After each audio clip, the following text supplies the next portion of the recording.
Boa tarde, quinto ano B. Vamos agora à nossa aula de artes. Hoje é segunda, dia 29 de junho. Temos também aula de arte aí na página 265. Vamos saber um pouco sobre música absoluta e música pragmática. No século XIX, deixa eu selecionar aqui. A música era dividida em duas classes distintas.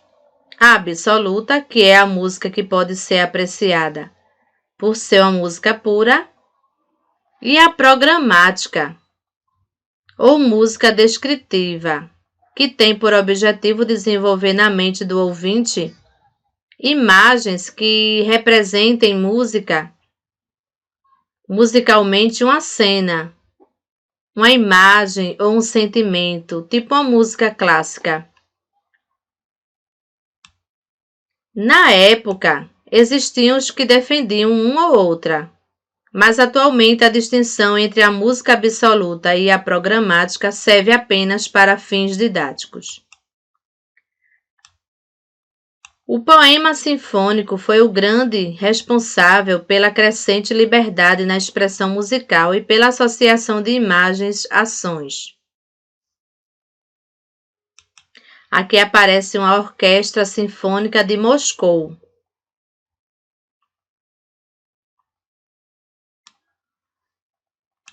Poema sinfônico é uma composição orquestral com apenas um movimento, geralmente baseado em algum poema, romance ou mesmo em uma cena ou pintura.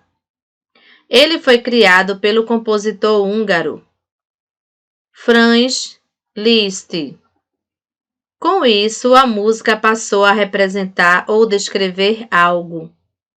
Enquanto alguns adotaram a forma musical, outros artistas passaram a combatê-la por acreditarem que ela retirava da música a sua essência, ou seja, a música pura, sem ter que representar nenhuma ideia e sem caráter descritivo.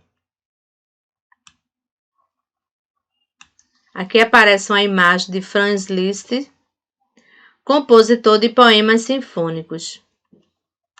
Muitos compositores que trabalhavam preservando o poema sinfônico tradicional foram trabalhar no cinema.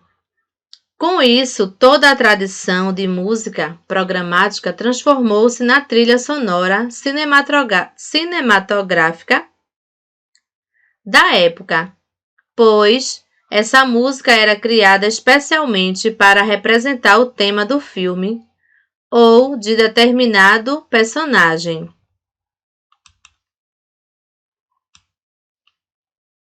Um poema sinfônico, portanto, sempre carrega a intenção de descrever algo. A música pura ou absoluta, por sua vez, existe por si só, apenas pelo prazer dos sons. Uma não é melhor ou mais importante do que a outra, mas, a depender dos períodos ou dos lugares, elas foram mais ou menos valorizadas. Mão na massa. Se você estivesse agora na sala, você iria fazer essa tarefa em equipe, né? Aí diz, em equipe escolham uma música instrumental apenas tocada e façam a análise de acordo com as situações a seguir. Como música absoluta, né? O que dá para se tirar dessa música? E como poema sinfônico, para qual cena, quadro ou imagem ela seria uma boa descrição? Mostre essa cena ou imagem à turma com a música escolhida ao fundo, né? E aí pergunta, todos concordaram com as escolhas das equipes? Então, dentro dessa música instrumental, qual é a parte absoluta? Se você ficou em dúvida qual é a parte absoluta, aqui diz, absoluta, que é a música que pode ser apreciada por ser pura. E a pragmática ou música descritiva, que tem por objetivo desenvolver na mente da pessoa ou do ouvinte imagens que representam musicalmente uma cena, faz você lembrar de algo. Então, a música ela vai estar dividida em duas partes. Certo? Conheça quem é Franz Liszt.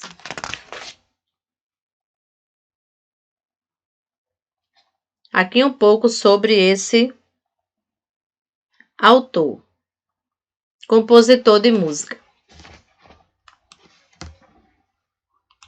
Franz Liszt, compositor húngaro que nasceu em 1811 e morreu em 1886. Foi considerado um dos maiores pianistas do século XIX. Aprendeu piano muito cedo e com seu pai, e aos 9 anos apresentou-se ao público com tanta beleza que muitos nobres da época queriam financiar seus estudos. Foi para Viena em 1822, onde se apresentou muitas vezes, até para Beethoven. Quando tinha 14 anos, compôs sua primeira ópera, Dom Sancho. Ele foi o criador do poema sinfônico, termo usado pela primeira vez para a composição Tasso.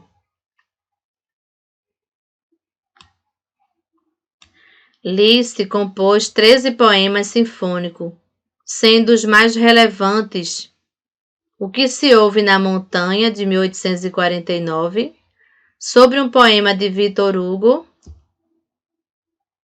Os Prelúdios, 1854, sobre um poema de Lamartine, A Batalha dos Campos Catalúnicos, de 1856, sobre uma tela de Kaulbach e Hamlet, 1858, sobre o drama de Shakespeare. Então, ele fez obras muito famosas, certo? E aqui está a imagem de Franz Liszt. Ele tinha em si a música como poema, né? É a música que faz você viajar, música clássica pura. Na página 267, com a lupa na mão, pesquise trilhas sonoras instrumentais que representem alegria ou tristeza, né? Para apresentar para os seus colegas.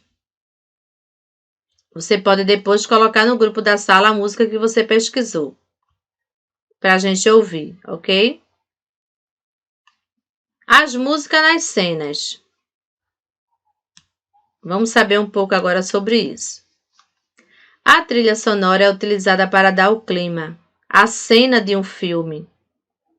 No início do cinema falado, nos Estados Unidos da América, a trilha sonora acabou tornando-se meramente ilustrativa, pois a descoberta dramática dos diálogos, que poderiam exaltar a interpretação do ator, ficou em primeiro plano, deixando a música para preencher as lacunas das falas dos atores.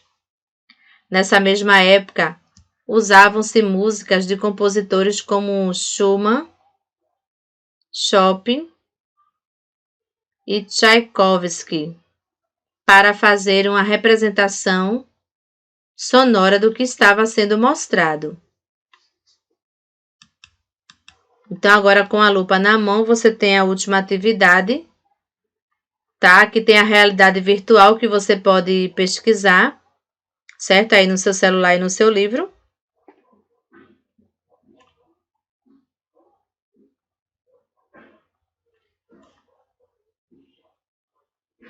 Com a lupa na mão, escolha um desses 3 compositores, pesquise sua vida e obra e traga uma de suas músicas para ser ouvidas em sala. Certo? Você vai pesquisar entre esses 3 compositores, não é isso? Vai pesquisar uma das músicas, certo? E aí você pode escrever no seu caderno sobre a música, né? E falar sobre ela poderia fazer parte da trilha sonora de qual filme.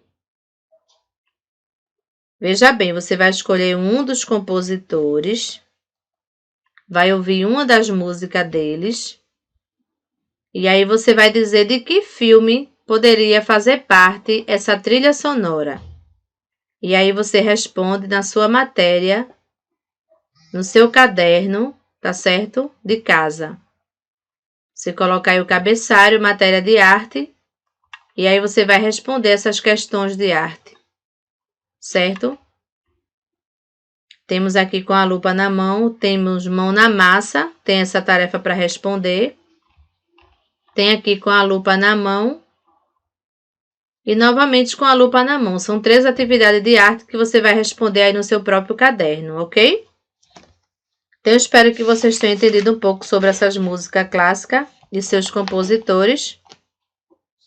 E tenham entendido que na hora que eles vão criar essas músicas, eles pensam de forma poética. Eles fazem pensando no poema, no que vai ser vivenciado. Certo? É todo um trabalho por trás de uma criação de uma música clássica como essa.